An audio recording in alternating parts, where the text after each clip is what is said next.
Hello everyone, it's End Times Talk, and I wanted to come at you with a video pertaining to the prophecy of the popes.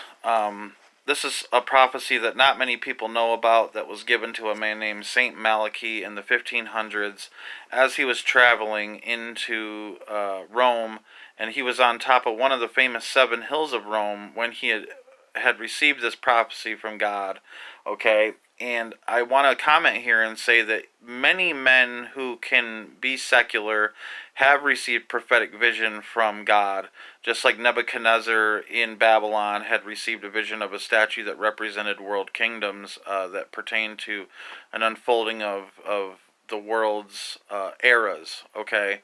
After stating that, okay, Saint Malachy had been given this prophecy on one of these hills, okay, and it pertains to 112 popes from his time all the way up until the end of time, all right, the end of days, all right, and the 112th pope is the pope that we're actually on right now, believe it or not, okay, and this pope is known as Petrus Romanus, or that's the Latin, but in English it's Peter the Roman, all right, and this is what it says in the prophecy about Peter the Roman. It says, Peter the Roman, who will pasture his sheep in many tribulations, and when these things are finished, the city of 7 hills, which represents Rome, will be destroyed, and the dreadful judge will judge his people. The end.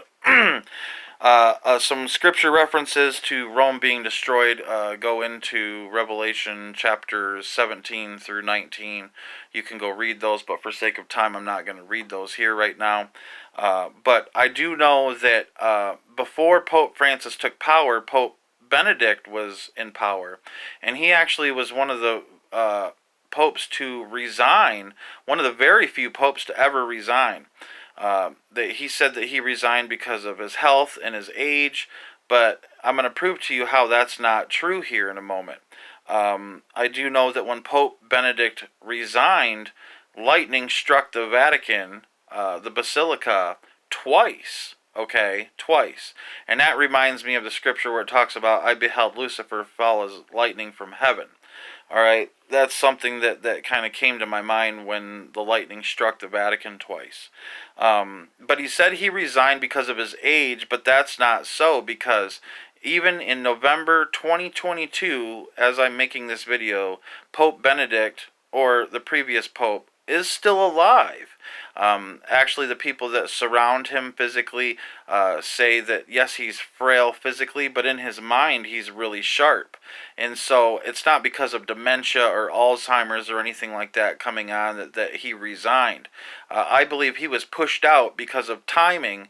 I do believe that Pope Francis was brought in because they needed him at a specific time. Like the Illuminati put him into power. The Illuminati's controlling a lot of this. Satan's controlling a lot of this, obviously. But on February 11th in 2013, Pope Benedict resigned. Like I said, lightning struck the Basilica twice in the Vatican.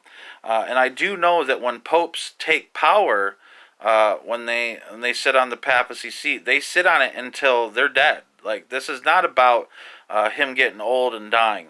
That I know.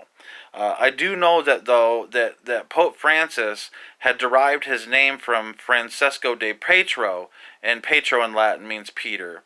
I do know that any pope that's sitting on the papacy seat, in their terms, is sitting on the throne of Peter. That's why I make the rabbit ears, because I don't agree that it's the throne of Peter, but that's what they say. Okay, I do know that the Pope Francis was born in Argentina, but his parents are full-blooded Italian, which makes him Roman. Okay, so in 2 ways he's Peter, and in 1 way he's Roman. So this very well could be Peter the Roman, but we still need to all take this with a grain of salt. But I'm just showing how this kind of lines up.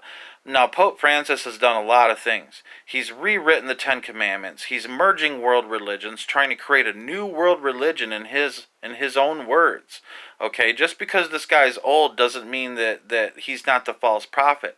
I do truly believe that Petrus Romanus is a prophecy pertaining to the rise, or the 112th Pope is pertaining to the rise of the false prophet and his authority in the Antichrist kingdom. Okay, and we do know that Pope Francis is making a lot of controversial moves in the Catholic Church, doing things that popes before him have never done, saying things that popes before him have never said, and so I want to make people aware of this. Pope Francis also is the first ever pope was a Jesuit priest before he was a pope. Now, the Jesuits are a super evil secret society. If you look up the dark oath of the Jesuits, it is super violent. So violent, I can't even mention what the oath states here on YouTube because I'd probably get banned. Alright, that's how bad it is. And I mean, like, it talks about murdering people. Alright, so I want you to go read the Dark Oath of the Jesuits so you understand how evil this Pope truly is. Okay, but I do want to make this video and make it very clear that as I make this video, that this doesn't mean anything, but it could mean everything, is what I'm trying to say. And so it's my job here at End Times Talk to prepare people for what's to come and to have all the different angles of what's happening. And I do know that this prophecy of the popes exists. It's been talked about quite a bit, but I don't know if anybody's ever really made a short video just pertaining to just quick information as to what it all means and how it all fits together. But I do know that the Vatican is in Rome, where they have the famous 7 hills. And I do know that Revelation talks about these famous 7 hills and about a whore that sits on in this area, you know, that's going to eventually be destroyed. And that's exactly what the prophecy states in the prophecy of the popes, is that that Peter the Roman is going to shepherd his flock through many tribulations, and then Rome is going to be destroyed. And that's kind of how it lines up with it lines up with the book of Revelation. You know, there's a bunch of tribulation up to the point of Rome being destroyed. So I want to make everybody aware of the prophecy of the popes, and that it does exist, and that it's not counted out yet. I mean, this thing is really still in play, so we got to be watching as watchmen and keeping an eye on as to what's happening. I do know that the Pope has rewritten the 10 Commandments. They went up and they did a ceremony up on Mount Sinai, smashed tablets and everything. They're trying to mock God, and God will not be mocked. So I wanted to expose this thing and bring it to you guys. So I appreciate you watching, and may God bless you, and may God keep you. And please like, share, and subscribe. Thank you very much.